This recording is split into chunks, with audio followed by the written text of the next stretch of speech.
السلام عليكم.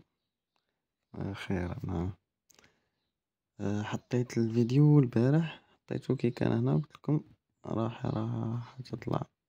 لحقت ل12 اليوم، لحقت ل12 51 صحيح لهنا.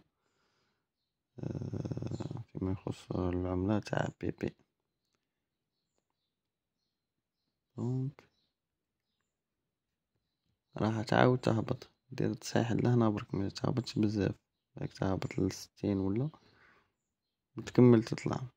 اليوم بالك تقيس بين على حساب لو شارت، العرض والطلب. الغاشي هنا راح يبيع على وحدة 12 10. هاي دونك هي راح يدير في تصحيح. دونك تصرى هنا نقطة المقاومة في 12 75. هذه 55.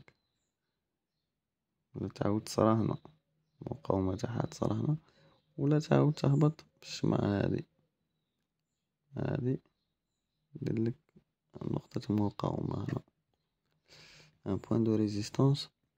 تعاود تكمل تطلع ل21 بربي ان شاء الله.